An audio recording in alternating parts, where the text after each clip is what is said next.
when you're looking at question 18, here's the information that's involved. Okay?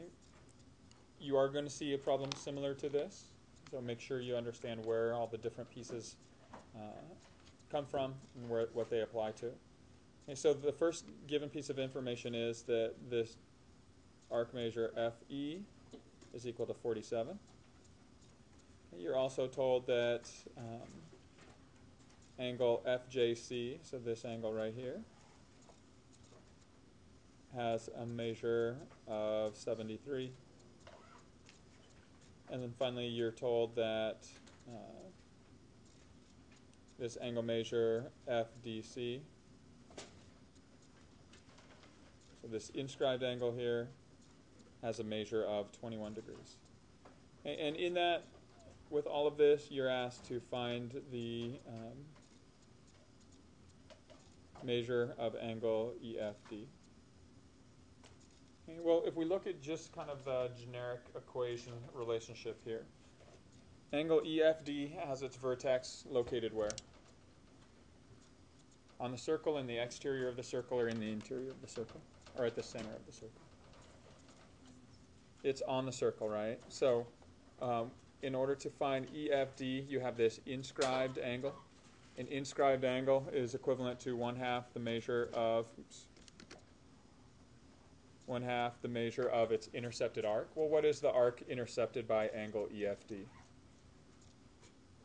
Arc ED, right? So we're going to take 1/2 the measure of arc ED. So what we need to do is we need to find what is arc ED. What is that arc measure? Okay, so ED is composed of two parts, EH and HD. So we're going to look to see can we find each of those independently. Okay, so what information can we derive from the givens?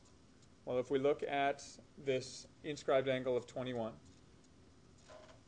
okay, so again, when you're looking at an inscribed angle is going to be 1/2 the intercepted arc, M.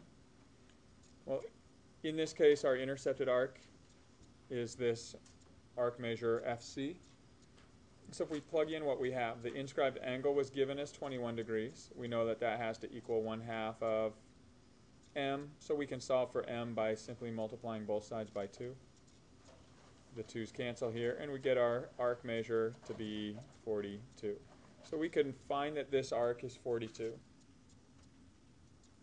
Okay, now, from this arc, we still need to find either EH or HD. This arc measure of 42 will now help us find both of those. If we wanted to find the arc measure EH, what we could do is use the concept of this semicircle CFH. That has to have a total measure of 180 degrees. We have 42 of it. So if we take that 180 and we subtract the 42 and the 47, it's going to leave us with the arc measure for EH. And so in this case, 42 plus 47 is 89. So what is 180 minus 89? Okay, so we can find this arc measure from here, from E to H, is going to be 91. Okay, so we have a portion of this arc ED, arc measure ED. We now need to find the other portion.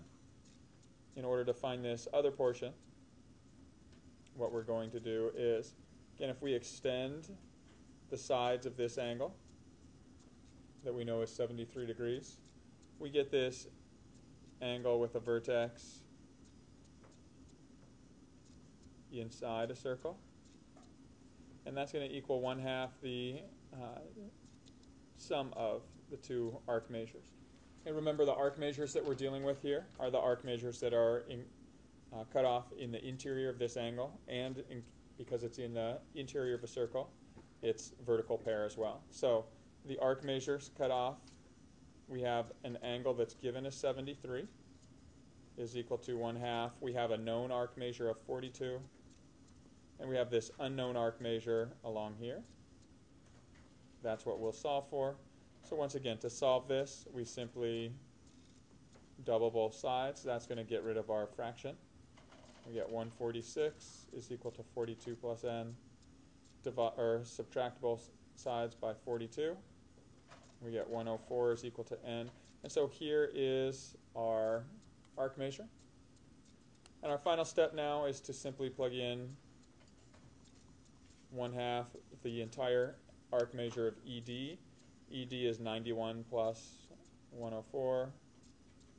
So we get 1/2 of 195, which is going to give us our solution 97.5.